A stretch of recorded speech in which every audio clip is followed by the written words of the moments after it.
Half-Life oyun dünyasının en önemli isimlerinden biridir. Hatta kimilerine göre gelmiş geçmiş en iyisidir.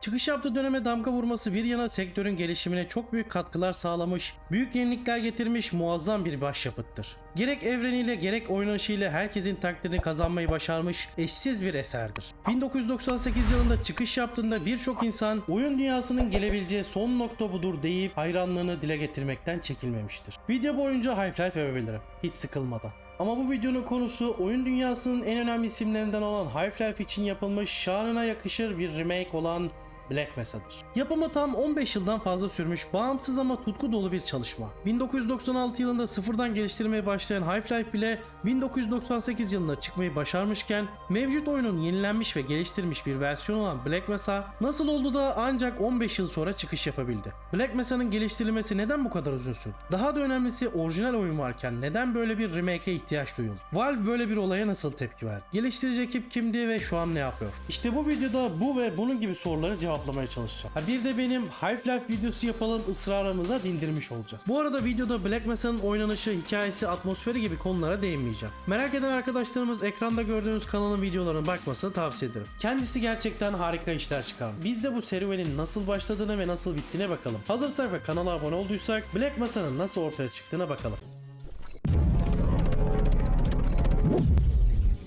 1998 yılında çıkış yapan Half-Life eski Microsoft çalışanları Mike Harrington ve Gabe Newell tarafından Quake oyun motoru olan ID Software'ı geliştirerek yapacakları oyunlara uygun bir hale getirmeye başladılar. Gabe Newell'ın eski bir Microsoft çalışanı olduğunu bilmeyen yoktur herhalde. Çalışmalar sonucunda ID Software adeta bambaşka bir oyun motoruna dönüştü. İki arkadaş da son dokunuşları yapıp ki bunlardan biri de DirectX 3'e desteğinin eklenmesiydi. Böylece Force oyun motoru da kullanıma hazır hale getirildi. Half-Life 4 yıllık geliştirme ve yaşanan yayın sorunlarına rağmen 19 Kasım 1998 yılında çıkışını gerçekleştirdi. Çıktığında da oyun dünyasında tüm bilinenleri yıkıp geçti. Adeta kendi gerçekliğini ortaya koydu. Half-Life öyle bir seviyedeydi ki sektörün ufkunu açtığı gibi oyuncuların da ufkunu açtı.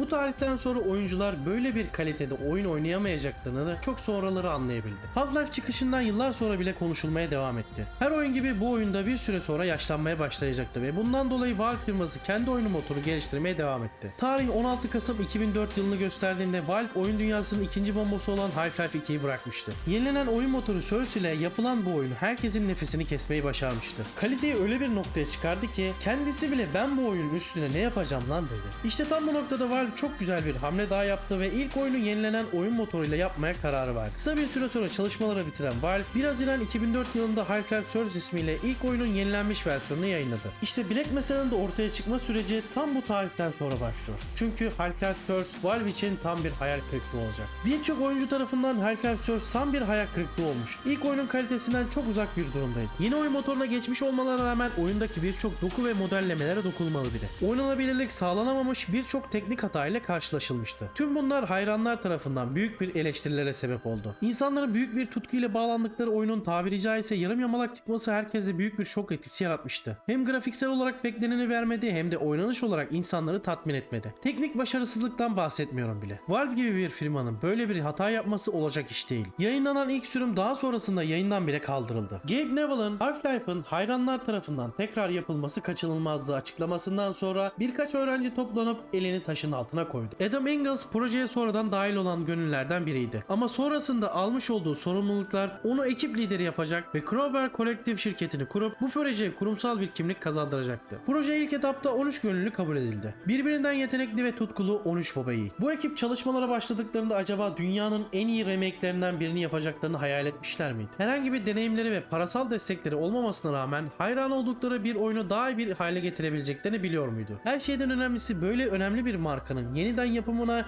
marka sahibi tepki vermeyecek miydi? Tüm bu soru işaretlerini bir kenara koyup daha iyi bir Half-Life için projeye başlamışlardı. Black Mesa Source resmi olarak duyurulmuş ve çalışmalara başlanmıştı bile. Tam 15 yıl sürecek bu zorlu serüven başlamış ve proje durdurduktan sonra bu haber Valve'in kulağına gitmiş ve Valve ekiple görüşmek için bir mesaj göndermişti. Büyük bir hevesle başlayan projenin akıbeti Gabe Neville'ın iki dudağının arasındaydı. En kötüsünü düşünüp yola çıkan ekip büyük bir sürprizle karşılaştığı Gabe Neville'a projeyi takdir ettiğinde sadece isim benzerliğinden dolayı karışıklık olmaması adına Source ismini kaldırmalarını istedi. Projenin iptal edilme ihtimalini düşünerek gittikleri görüşmeden takdir alarak geri dönen bir ekip vardı artık. Bu sahip oldukları her şeyden çok daha değerli bir şeydi. Geliştirici ekip çalışmalara daha bir aşkla devam etmeye başladı. Öncelikle bu oyun remake olacağından ilk oyunun dünyasına bozulmadan yeni bir şeyler katılması gerekiyordu. Öncelikleri oyundaki tüm modelleri sıfırdan ele almaları oldu. Tüm modeller yeniden tasarlanmış ve özel dokularla düzenlenmişti. Hem oyunun dünyasını bozmadılar hem de oyuna daha modern bir hava katmış oldular. Bu dediğim olay oyunun ilk sahnesinden son sahnesine kadar geçerli bir durum. Ses ve müzikler baştan aşağı yenilendi. Joel Nielsen tarafından tüm müzikler yeniden düzenlendi. Değişen atmosferle beraber yenilenen müzikler oyunun havasını çok farklı bir boyuta çıkarmayı başardı. 2007 yılında oyunun bir fragmanı yayınlandı. Başlarda çok dikkat çekmese de yıllar sonra yayınlanan bu fragman daha uzun ve yenilikler vaat ettiği için insanların dikkatini çekmeyi başardı. Geliştirici ekip çalışmaları sürdürürken çıkış tarihini ilan etti. Oyun 2009 yılının bahar ayında çıkış yapacaktı. Süreç uzayınca bu tarih yılın sonuna ertelendi. Geliştirme süreci tahmin edileninden uzun süreceği anlaşıldığı için çıkış tarihi bir kez daha ertelendi ve bittiğinde olarak değiştirildi. Birçok insan bu projenin tamamlanmayacağını düşünmeye başlamış. Ekip ise almış oldukları sorumluluğun ve ağır yükün farkındaydı. Onun için çalışmaları ara vermeden devam ediyor. 14 Eylül 2012 yılına gelindiğinde oyunun ücretsiz bir versiyonu hazırdı. Bu versiyonda Zen bölümleri yoktu. İlerleyen dönemlerde bu bölümleri tamamladıktan sonra tam sürüm olarak yayınlayacaklarını açıkladılar. Oyunun oynanabilir bir sürümü oyuncuların beğenisine sunuldu. Valve tarafı da bu gelişmeleri yakından takip ediyor. Gabe Newell, Half-Life Source ile insanların verdikleri tepkileri hak vermiş olacak ki marka değerine zarar görmemesi için böyle bir projeye karşı çıkmak yerine destek vermeyi tercih etti. O zamanlar Steam'de Greenlight adında bir bölüm vardı. Bağımsız oyunlar önce buraya yüklenir, yeterli beğeniyi alırsa Steam kütüphanesine yüklenirdi. Hatta Black Mesa Greenlight'tan onay alan ilk oyunlardan biriydi. Sonralarında bu özellik bazı sebeplerden dolayı iptal edilse de önemli olan Black Mesa'nın kabul görmesiydi. Geliştirici ekip çalışmalara gün geçmeden devam ediyordu. Mayıs 2015 yılında erken erişim olarak piyasaya sürüldü. Bu sürümde Zen bölümleri yine yoktu ama Deathmatch çok oyunculu mod dahil edilmişti. Bununla birlikte oyun fiziksel olarak çok daha iyi bir hale getirilmişti. Şimdi ekibin tek bir görevi vardı. Half-Life'ın en çok eleştirilen bölümü Zen'i yeniden inşa etmek. Yine bir konuya derinlemesine girip videoyu uzatmak istemiyorum ama şunu söylemem lazım.